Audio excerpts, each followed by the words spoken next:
Hello, welcome to the channel. My name is Jawad Ali, and today I will be discussing compliance management. So many GRC people know that compliance is one of the key element, and GRC without compliance, GRC is incomplete.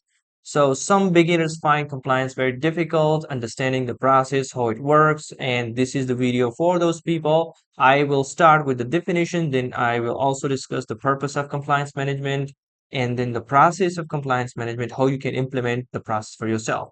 Remember that it is compliance management process. In GRC, when people say compliance, they are, implicitly or saying compliance management. And for compliance management, you need a process. So let's start.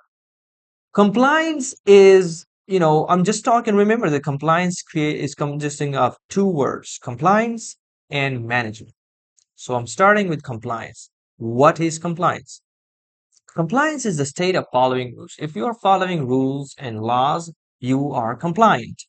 It is the same thing. In the second condition, the condition of being conformity with laws, regulation, policies, or standards. This is the same definition as the first one. Now the management part, ensuring continuously that you are following laws and rules. This is management. So the continuous system of framework, processes, and controls to ensure compliance. Continuously ensuring compliance is called compliance management. Okay, but why you want to follow laws and regulations? Well, the thing is, if you are every company operates in a country, they have to follow laws and regulations. If you don't, well, you can find legal trouble. You will be facing penalties and reputational disasters. There is also one more thing that I would like to add to it, and people don't many people don't understand, but compliance is actually very important to run the organization effectively.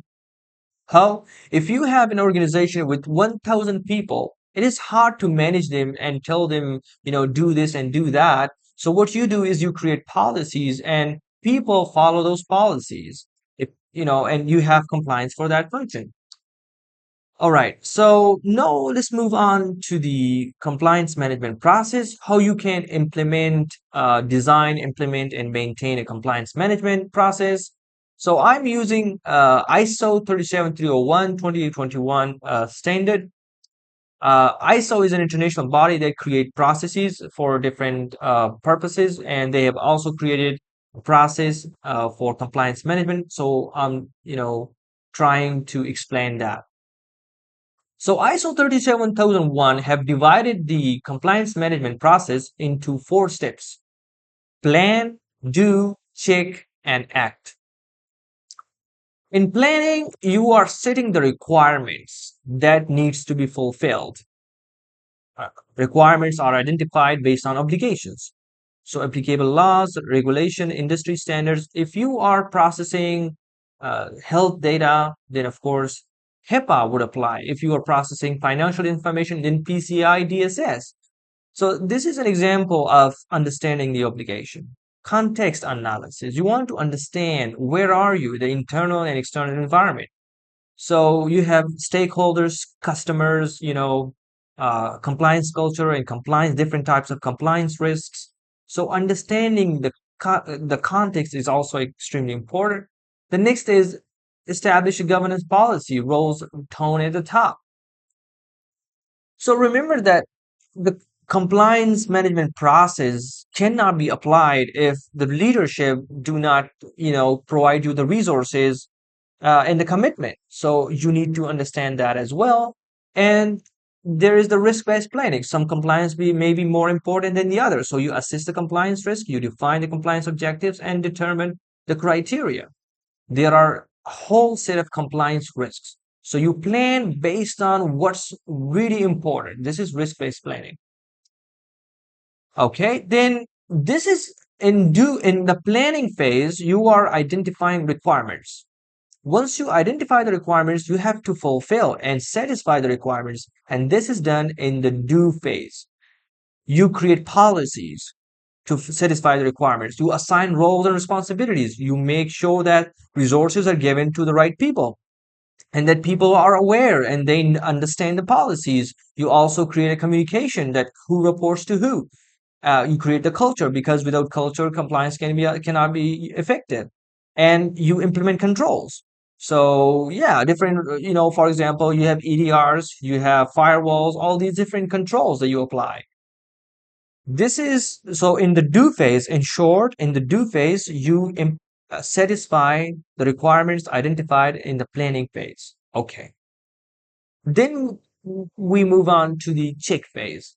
In the check, you are checking to see if the things we are trying to we have implemented to satisfy the requirements are working.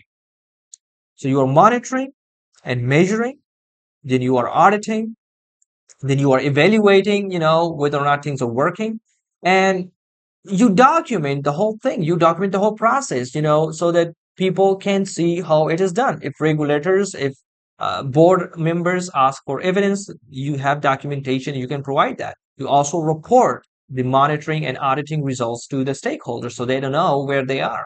And then finally, there is the act part. So in the check part, you are reporting, and there is auditing, but if you are not using this and acting on these reports, it is useless.